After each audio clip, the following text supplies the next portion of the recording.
Buenas, el día de hoy estaremos viendo lo que serían los capacitores, los cuales, a diferencia de los resistores, si consideramos el caso ideal, no disipan potencia.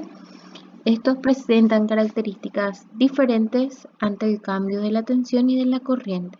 Los capacitores pues, tienen la capacidad de almacenar energía y luego devolverla al sistema. Estos capacitores están formados por dos chapas en paralelo, como vemos en la imagen, y en medio un material dieléctrico que aumente su capacidad de almacenamiento. Tenemos un parámetro al cual llamamos capacitancia, que está definido de la siguiente manera. Sería el cociente entre la carga que se encuentra entre las placas y la tensión aplicada entre las placas. También está definido por el producto entre nuestra constante dieléctrica, o también conocida como permitividad, y el cociente entre el área de la chapa y la distancia de las mismas. En la gráfica podemos ver indicada la distancia entre las mismas, y el área sería toda el área comprendida por la chapa. Vamos a tomar un caso en el que tenemos dos diferentes capacitores de diferentes composiciones, y a ambos se le aplica la misma tensión. La capacitancia de cada uno sería diferente según el dieléctrico con el que cuenten en medio. Vamos a ver lo que sería el efecto borde, tomando en cuenta las dos áreas de las chapas en común, es decir, que tienen la misma área. Dentro de ellos se crea una distribución de líneas de flujo eléctrico. Cuando estos mismos se desbordan de dicha área común, a ese efecto es al que se le conoce como efecto borde, el cual representa cierta pérdida, pero usualmente es despreciado para ciertos fines de aplicación. Cuando estas líneas no se desbordan, entonces podemos decir que la intensidad del campo eléctrico es la misma en cualquier punto entre las placas.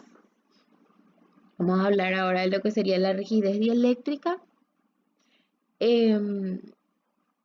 Cuando tenemos un material dieléctrico, hay cierto valor de tensión que se le puede aplicar, y desde ese valor se rompe el enlace en el interior del aislante. Es decir, el aislante o el dieléctrico, porque nuestro dieléctrico está haciendo de aislante, pero la diferencia entre ambos era que el aislante no podía almacenar energía y el dieléctrico sí, pero ambos impedían que haya conducción.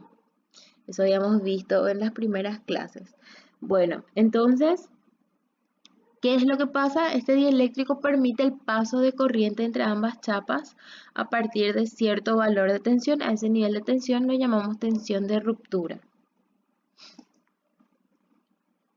Bueno, acá tenemos una tabla. En esta tabla nos indica tanto la constante dieléctrica como la rigidez dieléctrica. Tenemos que tener cuidado con que la rigidez dieléctrica se encuentra en volts sobre 1000. En el ejercicio vamos a ver cómo encarar eso. Tenemos un ejemplo de ruptura donde nos dice que los rayos que se producen cuando el potencial entre las nubes y la Tierra son altos. Entonces, ¿qué es lo que pasa? Se rompe esa rigidez dieléctrica a partir de esa tensión de ruptura. Entonces pasan cargas eléctricas entre la nube y entre la Tierra. Bueno, vamos a ver el ejercicio.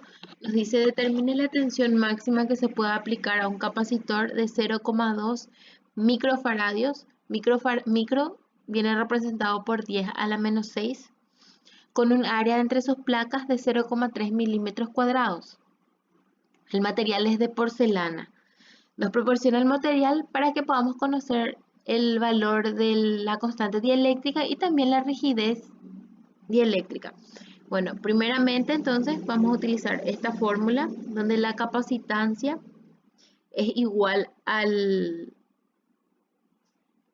a la constante dieléctrica por el cociente entre el área y la distancia de las chapas.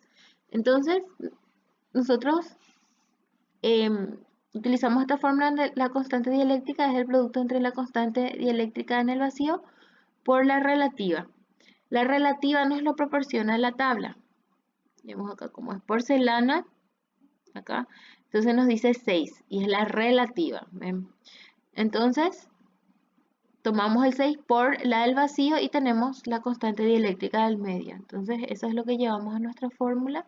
Ya tenemos como dato lo que sería el área y también la distancia. Entonces, finalmente obtenemos este valor y sería 76,65 milímetros.